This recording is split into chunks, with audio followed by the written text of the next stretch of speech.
channel. So for today's video, it's been a long time na giplano na ako ni siya to talk to someone who is very close to me.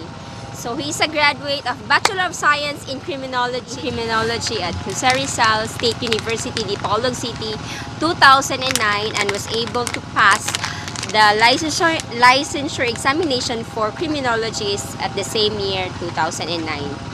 Now, presently, he works as a correction officer at the Bureau of Correction, San Ramon Prison and Penal Farm. So, ladies and gentlemen, di na natin langan-langanon pa na. Ako yung mga pangutana nga. Akong ipangutana niya. So, ladies and gentlemen, no other than Mr. Pakpak mo doon yun. Pakpak kaya. Okay. So, first question. Ready na? Ready? Ready na?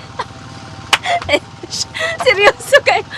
Okay, first question. Kani siya ang mga pangutana nga akong nakuha sa YouTube, sa TikTok, and sa Instagram. Unsay diferensya or what is the difference between the Bureau of Correction and the BJMP, Bureau of Jail Management and Penology? Ganito po yan. Pagkaiba kasi ng Bureau of Correction at saka yung BJMP, mas kilala sa Bucor. Ang Bucor kasi is under ng Department of Justice. Ang BJMP naman is under naman ng DING o Department of Interior and Local Government, kung saan nandito yung PNP o Philippine National Police, BEP, Bureau of Fire Protection, at the same time yung BJMP o Bureau Management and Jail Penology. Ang DOJ naman, nandito naman yung ang Bureau of Correction, nandito naman yung Bureau of Immigration, at nandito naman yung Bureau of Custom sa pagkakalam ko. Yun ang pagkaibahan po ng BJMP at saka Bucor. Isa pa dito, yung PDL ito, yung Person Deprived of Liberty, is yung nandito na yung sa amin sa Bucor, yung 3 and 1 day above na sentensya, at saka yung sa Bureau of Management of Jail and Penology o BJMP is 3 years and below. Yan po yung pagkaiba ng Bucor at saka BJMP. Oh, okay. So, you've got it. 3 years below BJMP. 3 years and up, And 1 day. Dito na. Bucor. Okay. What is the requirements or ano yung mga requirements para maka-apply bilang Bucor officer? Ang sa Bureau of Correction, kailangan ka na mayroon kang baccalaureate degree, this degree course, at saka mayroon kang eligibility. Sample ito, yung license of criminologist, teacher, o at yung age requirements mo ito, at least 40 years of age. 40 years old. Pwede pa. So, until 40 years old. Okay. Unsa kalisod ang training sa Bucor? Yung training sa Bucor, hindi naman naisipin na madali. Pag isipin natin na training, mahirap talaga. Dito lang kasi dito, yung labanan sa training, dapat naka-mindset ka, at saka yung goal mo talaga na papasok ka dito na kaya mong tapusin. Ano lang yung kadali, dapat mindset lang, at saka focus ka na matapos mo yung pinasukan mo. At saka determinado ka. Okay, next question. This is the mostly asked. Pila ang sweldo sa isa ka correction officer? 1.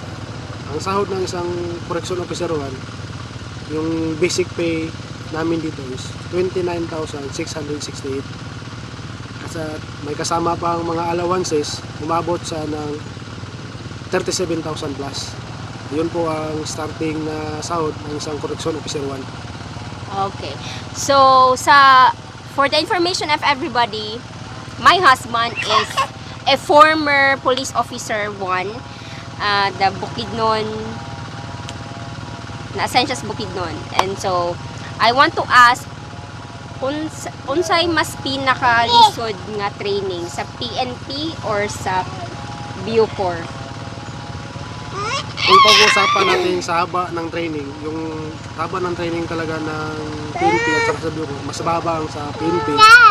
Pag-uusapan naman natin sa hirap, hindi ko man sabihin na madali ang sa PNP, hindi ko rin sabihin na madali din sa Bucor. Ang sa akin lang is kung gaano kakahanda at saka preparado na yung gagawin mo, yung papasokan na training mo. Yun lang yung masasabi ko. Kasi kung nasaktan ako sa PNP, di nasaktan naman din ako sa Bucor. Kung magkasabi yung big sabihin ko na nasaktan, kumbaga hirap yung sa puyatan, sa jogging, kasi hindi yan mawawala kasi una talaga, yun talaga yung talagang unang babaguhin mo, una mong sasanayin yung pagising ng umaga kasi mahirap talaga pagising ng umaga.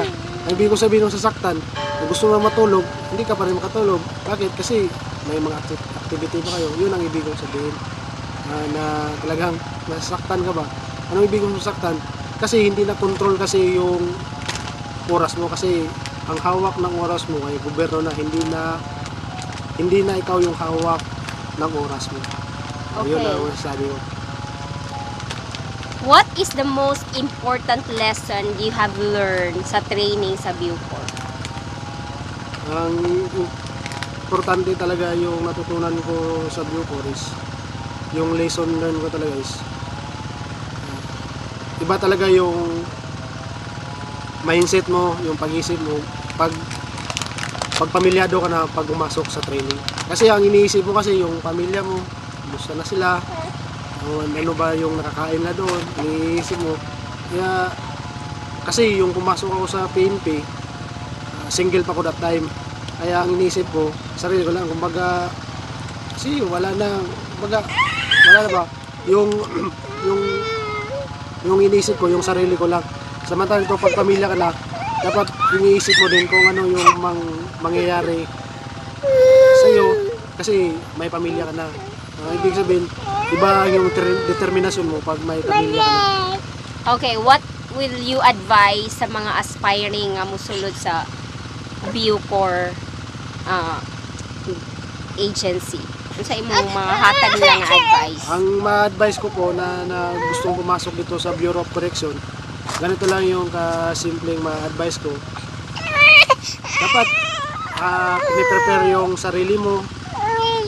Una-una talaga yung mindset kasi yun talaga yung unang magpabigay sa'yo. Baga jogging lang tapos prepare yung katawan mo. At isa dito is manalig sa Panginoon na kayang-kaya mong tapusin kung ano yung pinapasukan mo. Saka always prepare lang at saka gawing inspirasyon yung pamilya na pumasok ka sa Bureau of Correction. Okay, thank you, and that will be all. Thank you for watching. Say subscribe.